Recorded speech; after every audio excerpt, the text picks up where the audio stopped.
Hundreds paying their final respects to the 27-year-old who was killed while responding to last week's fire at Robbins Lumber in Searsmont. The funeral was held for volunteer firefighter Andrew Cross today in his hometown of Morrill.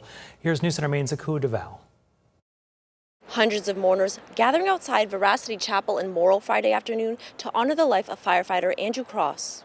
Family, friends, and fellow first responders from across Maine came together to remember the 27-year-old who served with the Morrill Volunteer Fire Department for about 7 years.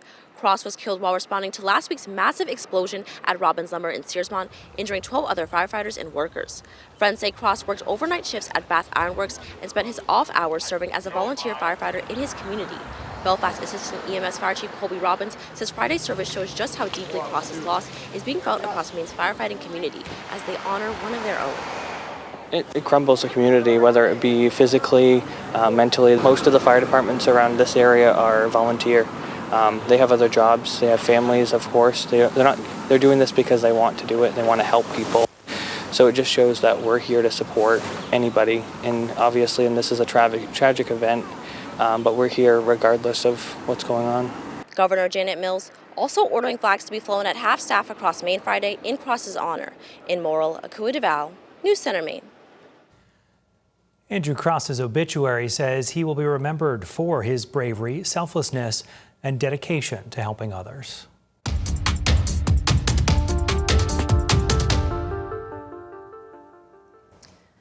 Former Maine gubernatorial candidate Eliot Cutler out of custody after posting bail today. That's after a hearing in Hancock County. He was arrested after police say he violated conditions of his probation for the 5th time. Cutler served time several years ago after he was found guilty of possessing child sex abuse material. A condition of his probation included limiting his internet access. During today's hearing, Cutler detailed what he claims is a 60-year addiction. Eventually live a real-world life as a recovered, not just recovering, but recovered addict. It seems like everything that each violation revolves around internet use. The internet is what got him in trouble. His statement. Cutler's probation revocation hearing is taking place June 1st.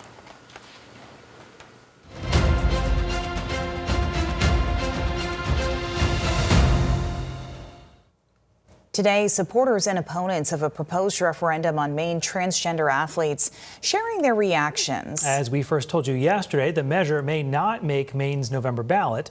News Center Maine's Alex Haskell live in our studio with the latest details. Hi, Alex. Hi, Brian. Hi, Amanda. Well, as we told you yesterday, an official with the Maine Secretary of State's office recommended keeping the referendum off the November ballot after identifying thousands of invalid petition signatures, leaving it short of the number needed to qualify. While supporters of the referendum say they plan to challenge that recommendation, opponents are calling it a hopeful step forward. They're picking on transgender kids, which are probably the most vulnerable population we have in this state. Equality Maine Executive Director Gia Drew is welcoming Thursday's recommendation from Maine Chief Deputy Secretary of State Catherine McBrien. McBrien says petitioners failed to collect enough valid signatures for their proposed referendum, which would bar transgender students from accessing sports teams, bathrooms, and locker rooms that align with their gender identity. For those of us who are on the side of making sure people follow the law and the regulations and democracy, and we want to make sure that kids get to go to school and feel safe and welcome, I think this is a really powerful first step. In her 42-page recommendation, McBrien says the group Protect Girls Sports in Maine submitted more than 67,000 valid signatures, but also more than 12,000 invalid ones.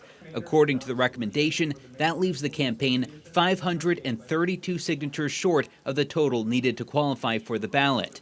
McBrien's report outlines many reasons signatures were rejected, including thousands being duplicates. However your feelings are on this issue, we want the process to be fair and accurate and have integrity. The group behind the referendum declined News Center Maine's request for an interview, but says in a statement, Protect Girls Sports in Maine is reviewing the recommended decision closely. We are continuing our defense of the Protect Girls Sports ballot measure and will be filing our objections to the recommended decision before the May 23rd deadline. What a relief. Drew says despite the recommendation, they're still preparing for the possibility the measure could appear on the November ballot. We want to make sure that all kids get to go to school and be themselves.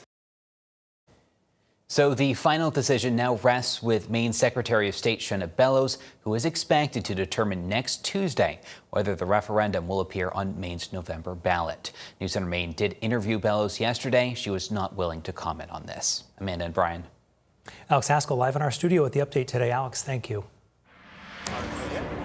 Today, an independent candidate for governor shared that if elected, he would commit $3 million a year to a child care affordability program.